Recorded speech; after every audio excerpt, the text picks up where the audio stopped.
Attorney Harold Respicio is here!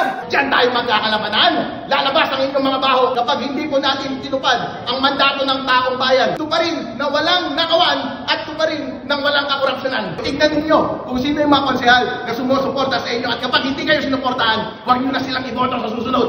Ang ating enerhiya na ipinakita during campaign ay ipapakita pa rin natin dito sa pagtatrabaho natin. Lahat po ng transaksyon ng ating gobyerno ay ipapakita natin.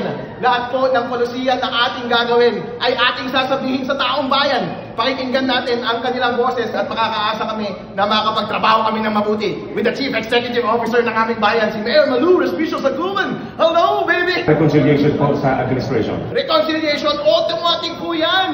Mayor Malu Respicio Saguban, nandito po ako. Ako po ay nag-e-extend ng aking kamay para ikaw ay i-shake hands. Tayo po ay mag-usap-usap. Dahil po ang ating pagkakaisa ay para sa ikaunlad ng ating bayan. Message ninyo kay Comelec Chairman George Garcia. Chairman George! King George! Maraming salamat. Chairman George Garcia, yun ang sabi ng mga kababayan natin dito sa Reyna Mercedes Isabela dahil po inyo pong sinunod ang kanilang democratic mandate. Ano po yung ipagpapatuloy natin na tungkol dun sa laban natin, tungkol nga po dun sa integridad na naging halalan. Marami tayong gagawin na moves dyan. Sabi nila tatahimik na daw si Attorney Harold Respicio. Hindi po. Gagawa po tayo ng mga formal na kaso na ihahain natin sa Supreme Court. Sana po sa susunod na eleksyon, hindi na mangyari yung mga kahinaan ng ating computer systems na nangyari ngayong eleksyon na ito para po yung resulta ng ating susunod na eleksyon ay mapagkakatiwalaan po natin. Ang tanging purpose po ng lahat ng ito ay para makabuo tayo ng pulisiya, ng jurisprudence para po sa susunod ng eleksyon, sapat po ang controls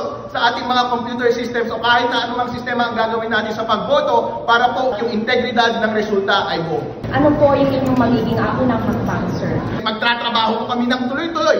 Hindi po kami tatambay para lahat ng hinaing, lahat ng gusto ng kababayan dito sa Reyna Mercedes ay mapag-uusapan namin dito sa loob para po lahat ng mga bagay-bagay na ikabubuti ng aming bayan ay mangyayari po. Kapag dinala ng legislature ang isang pulisiya, wala pong magagawa ang executive office kundi tuparin iyon, tuparin ng agad-agad, tuparin ng honestly, tuparin na walang nakawan at tuparin ng walang kakorupsyonan. Mensahe po ninyo sa mga nakalaban ninyo sa politika. Kapag ginawa natin ang trabaho ng tama, wala pong gusot tayong ma-experience sa isa't isa. Pero kapag hindi po natin ginawa ang ating trabaho, kapag hindi po natin tinupad ang mandato ng taong bayan, pagdating sa transparency, pagdating sa tamang paggastos ng pera ng taong bayan, diyan tayo magkakalabanan. Lalabas ang inyong mga baho dito sa ating konseho. Lalabas ang inyong mga baho sa taong bayan. At sana po lahat yan ay may tatama. Sir, ano pong maaasahan ng mga mamamayan ng Reyna Mercedes sa inyo pong pagsusik? Tingnan ninyo